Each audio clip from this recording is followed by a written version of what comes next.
Chainsaw Man Chapter 232, the end of Chainsaw Man, is a generational fumble. This is Game of Thrones level bad writing, and everything Fujimoto creates from here on out will be tainted with the memory of this ending. And don't get me wrong, I do not necessarily hate the ending of Chainsaw Man.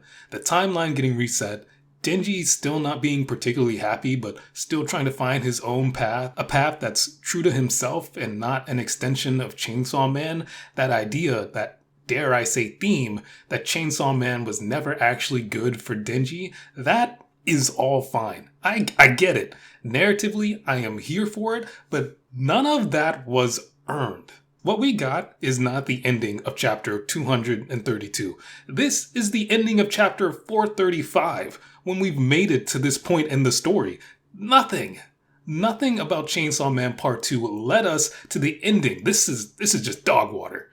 This is a dog water ending, and no amount of Part 3, oh, there's a Part 3, no look, his heartbeat, it's Pochita. It's like, no dude, it's over, it's cooked, man.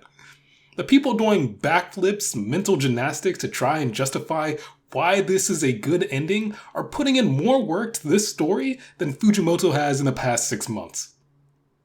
Fujimoto is over it. It is clear somewhere along the lines the passion for this story dwindled, if not was lost completely. This is an entirely unsatisfying story both narratively and as someone who is a fan of the work. And without even diving into the story and breaking down exactly why it was awful, just one quick question, small question. How does removing the Chainsaw Devil reset the entire fucking timeline? Like how? How does that work? This guy ate death. He removed the concept of death, and that didn't reset anything. Chainsaw Man has been devouring devils for essentially the entire series, and at no point was the fucking timeline at risk. When was that ever on the table? What chapter was that? I must have missed it. Second thing, Denji's libido has been the second main character of this entire series. How many times has he been a slave to his sex drive? And the story ends with him never getting laid? You can't be serious, man. You can't be serious. That was like the central driving point of his character for the past 200 chapters, and it is unresolved.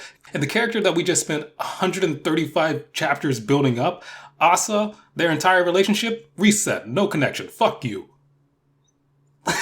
Like, what? What are we doing? It is just so insane to me that the story ends with and it was all a dream. It literally opens with Denji being like, man, I feel like I had a bad dream. You can't be serious. That is one of the biggest ass pulls ever. That is the laziest narrative you could ever give. It was all a dream? It was all a dream. Come on, man. Come on. We can't be serious. Everything was just a bad dream, and everything's A-okay. The more I think about it, the more upset I get, because Chainsaw Man was such a dark and gritty series, and for it to have this Mickey Mouse Disney tier ending out of nowhere is just so... It's appalling. This is... I don't know what to say. This is so bad. I can't be the only one thinking this, right? Like, this is just a really shitty ending. Like, oh my god. Chainsaw Man fans are just gonna get slandered for the rest of their lives. I'm so sorry, guys. It's over for you. I'm sorry. The memes that we're gonna get, the slander, it's gonna entertain me for months. And I'm sorry this is happening to you guys. I mean, Dan, you're up next. That story's been going downhill too. Like, holy...